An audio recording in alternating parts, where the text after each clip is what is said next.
साल 1921 की एक रात पाकिस्तान के एक सैन्य इलाके में स्थित एक पुराने काउंटर के अंदर हल्की रोशनी जल रही होती है। कमरे के भीतर दो लोग बैठे हुए थे, एक पाकिस्तानी सेना का इंटेलिजेंस ऑफिसर और दूसरा नबी अहमद शकीर। कमरे में सन्नाटा था, लेकिन उस सन्नाटे के पीछे छुपा था शक। इंटेलिजेंस ऑफिसर की नजर लगातार शाकिर पर टिकी हुई थी, जैसे वो उसकी हर सांस को पढ़ने की कोशिश कर रहा हो। कुछ सेकंड बाद वो धीरे से बोलता है, शाकिर, तुम्हारी फाइल्स हमने दोबारा चेक की है। शाकिर चुप रहता है। ऑफिसर की आवाज और धीमी हो जाती है, तुम हो कौन?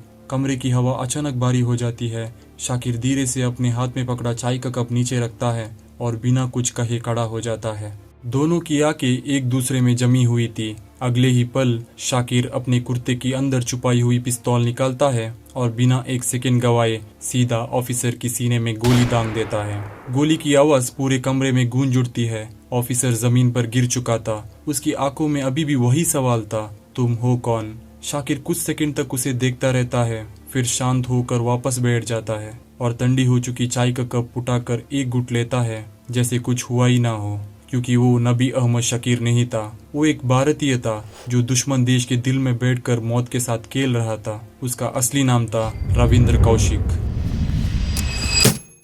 रविंद्र कौशिक का जन्म 11 अप्रैल 1952 को राजस्थान के श्रीनगर में हुआ था। उनके पिता भारतीय वायुसेना में अधिकारी थे, जिस वजह से घर में अनुशासन और देशभक्ति का माहौल हमेशा बना रहता था। रविंद्र अपने परिवार के काफी करीब थे, खासकर अपने माता पिता के।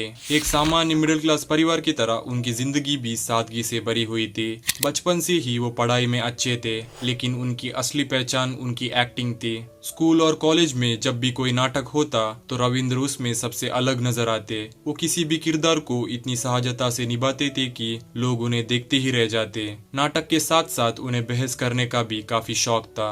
कॉलेज में होने वाले डिबेट्स में वो बढ़ चढ़कर हिस्सा लेते थे और अपनी बात को आत्मविश्वास के साथ रखने के लिए जाने जाते थे। उनकी यही कला लोगों का ध्यान अपनी ओर खींचने लगी थी।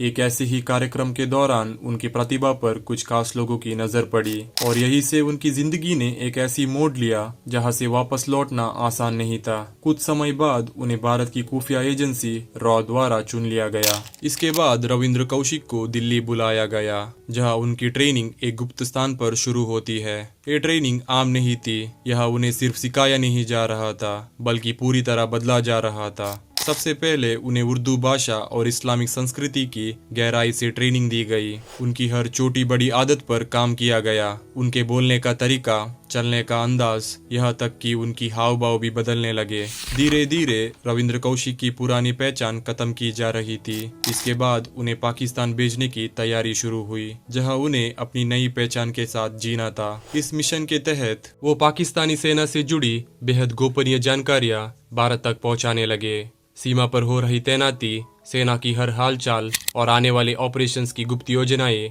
ऐसी अहम सूचनाएं जो सीधे भारत की सुरक्षा से जुड़ी थी। कहा जाता है कि उनकी दी गई जानकारियों की वजह से भारत को कई मौकों पर रणनीतिक बढ़त मिली। लेकिन हर मिशन की तरह इस मिशन में भी एक चूक हो गई। भारत ने एक और एजेंट भेजा, इनायत मां से। मिशन था रविंद्र कौशिक से संपर्क स्थापित करना, लेकिन जैसे ही इनायत मां से पाकिस्तान पहुंचे, उन्हें गिरफ्तार कर लिया गया। पूछताछ शुरू हुई और फिर टॉर्चर की दबाव में उन्होंने वो नाम बता दिया जो सालों से छुपा हुआ था, नबी अहमद शकीर। इसके बाद ज्यादा समय नहीं लगा, कुछ ही दिनों में रविंद्र कौशिक को भी गिरफ्तार कर लिया गया। पूछताछ के दौरान उनकी असली पहचान उजागर हो चुकी थी। जिस पहचान को बनाने में उन्होंने सालों लगा दिए थे, वो कुछ ही पलों में खत्म हो गई। इसके बाद उन्हें सियालकोट की जेल में डाल दिया गया। सियालकोट के अंधेरे सेल में उनकी जिंदगी एक ऐसे दौर में प्रवेश कर चुकी थी जहां हर दिन एक नई सजा बन चुका था। कहा जाता है कि वहां उन्हें लगातार टॉर्चर किया जाता था। साल दर साल वो उसी जेल की दीवारों के बीच कैद रहे। धीरे धीरे उनका शरीर कमजोर होता गया और आखिरकार 23 नवंबर 2001 को सियालकोट के जेल में ही रविंद्र कौशिक ने अपनी आखिरी सांस ली।